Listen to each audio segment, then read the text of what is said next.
Cada día, millones de personas cruzan por las autopistas de Cuota de México. Algunas van deprisa al trabajo, otras transportan mercancía, otras simplemente regresan a casa.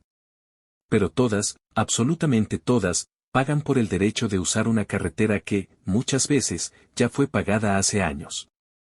Y detrás de cada caseta, hay un negocio tan rentable, que ni el petróleo, ni los bancos, ni las televisoras pueden competir con él. Este es el negocio más rentable de México. Y nadie te lo contó. Porque lo que parece un simple peaje, es en realidad una maquinaria financiera que nunca deja de generar dinero. Un flujo constante de efectivo que se mueve día y noche, sin importar si hay crisis, si sube la gasolina o si hay elecciones. Las casetas mexicanas son una mina de oro, pero no para el país, sino para unos cuantos grupos que aprendieron a convertir el asfalto en millones. Para entender cómo se construyó este imperio, tenemos que volver al principio. A finales de los años 80, el gobierno mexicano enfrentaba una crisis económica profunda. Había carreteras que necesitaban reparación, pero no había dinero para mantenerlas. La solución que se presentó fue simple: permitir que empresas privadas las construyeran, las operaran, y las cobraran por un tiempo determinado. Ese fue el nacimiento del sistema de concesiones de autopistas de cuota. En teoría, era un trato justo. El privado invierte, construye la carretera, la mantiene, y recupera su dinero con los cobros de las casetas. Después de algunos años, la autopista regresa al gobierno y vuelve a ser gratuita. Pero en la práctica, eso casi nunca sucede. Con el paso del tiempo, las concesiones se extendieron, se renovaron y se vendieron a nuevas empresas. Muchas autopistas llevan más de 30 años cobrando peaje. Y lo más sorprendente es que algunas ya fueron pagadas varias veces con lo recaudado, pero las casetas siguen ahí. Cobran todos los días, a toda hora. Detrás de este sistema están nombres que casi nunca se mencionan: Pinfra, ICA, OHL, Ideal, Aunosa. Corporaciones poderosas que administran decenas de autopistas, como la México, Toluca, la México, Puebla o la Mazatlán, Durango. Y aunque sus nombres no aparezcan en los letreros de las casetas, son ellos quienes reciben gran parte de lo que tú pagas cada vez que cruzas una. Algunas de estas empresas han tenido vínculos con políticos, con fondos internacionales e incluso con grupos financieros que operan desde el extranjero.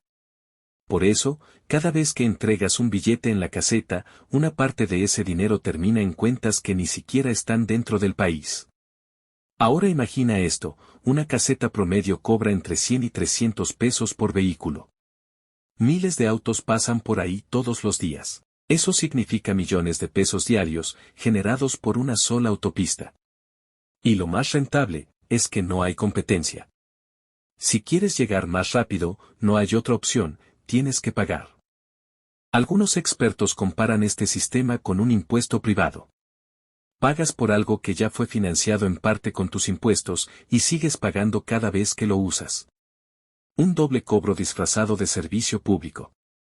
Pero hay algo más.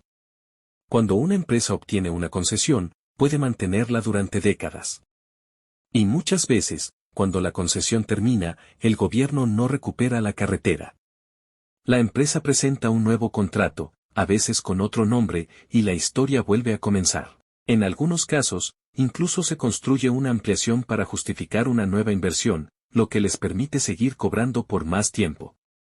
Este ciclo ha hecho que algunas autopistas mexicanas se conviertan en negocios hereditarios.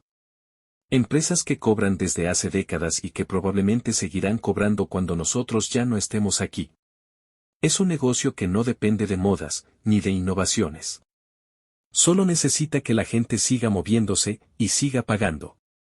El negocio de las casetas también está lleno de privilegios fiscales. Muchas concesionarias deducen gastos, declaran pérdidas o trasladan ingresos a otras filiales. De esa manera, pagan menos impuestos, aunque sus ganancias reales sean gigantescas. Es un modelo diseñado para proteger sus márgenes y asegurar su rentabilidad, incluso cuando el país enfrenta recesión. Mientras tanto, el ciudadano común asume los costos. Paga por carreteras deterioradas, por tramos en reparación eterna, y por servicios que deberían ser públicos. Y si se pregunta por qué las casetas nunca desaparecen, la respuesta es simple: porque son demasiado rentables para los que las controlan. Un ejemplo claro es la autopista México-Toluca. Fue construida con inversión pública en los años 60, concesionada en los 80, rescatada en los 90 y hoy sigue cobrando peaje. Más de medio siglo después, el negocio no ha terminado. Y no es el único caso. La México-Puebla, la Mazatlán-Durango, la Guadalajara-Tepic, todas tienen historias similares, inversiones privadas, rescates públicos y concesiones interminables. La lógica detrás es clara: mientras haya tráfico, hay dinero. Y en un país donde el transporte terrestre mueve la mayoría de los productos y personas, las casetas se convierten en un flujo constante de efectivo. No importa si la economía cae, si la inflación sube o si cambia el gobierno. El negocio sigue rodando, literalmente. Ahora bien, ¿cuánto ganan realmente? No hay cifras exactas porque muchas concesionarias no son completamente transparentes. Pero estimaciones independientes calculan que el conjunto de autopistas de cuota en México genera miles de millones de pesos al año. Una rentabilidad que supera a muchos sectores industriales. Y con costos de mantenimiento relativamente bajos, el margen de ganancia es gigantesco. Aún así, pocos hablan del tema. Los medios apenas lo mencionan, los gobiernos lo evaden y la mayoría de los ciudadanos lo acepta como algo normal. Pero detrás de esa normalidad hay una estructura económica que concentra poder. Porque quien controla las carreteras, controla la movilidad, el comercio, y, en parte, la economía del país. Algunos defensores argumentan que las concesiones son necesarias para mantener las carreteras en buen estado. Y en ciertos casos, eso es verdad. Pero la pregunta sigue siendo, ¿por qué, si ya se recuperó la inversión, se sigue cobrando el mismo peaje? La respuesta, otra vez, es el negocio. El dinero fácil, constante, asegurado. Y mientras tanto, el usuario común paga por un servicio que debería ser suyo. México es uno de los pocos países donde una gran parte de su red carretera está en manos privadas. Y aunque los ciudadanos financian la construcción con impuestos, las ganancias se reparten entre unos cuantos grupos empresariales. Grupos que se convirtieron en los verdaderos dueños del camino.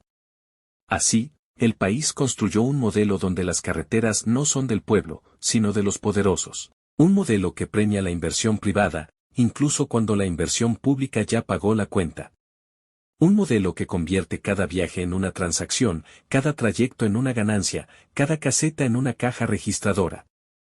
Y mientras los conductores pagan, los dueños de las concesiones acumulan fortunas silenciosas. Fortunas que se mueven sin ruido, sin escándalo, sin reflectores. Solo con el sonido constante de monedas cayendo sobre una bandeja metálica.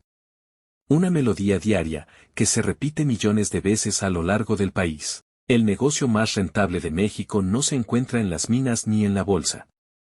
Está justo frente a ti, en cada carretera, en cada viaje, en cada caseta. Un sistema tan simple como efectivo: tú pagas, ellos ganan, y el ciclo nunca termina. Al final, tal vez el camino más caro no es el de las autopistas.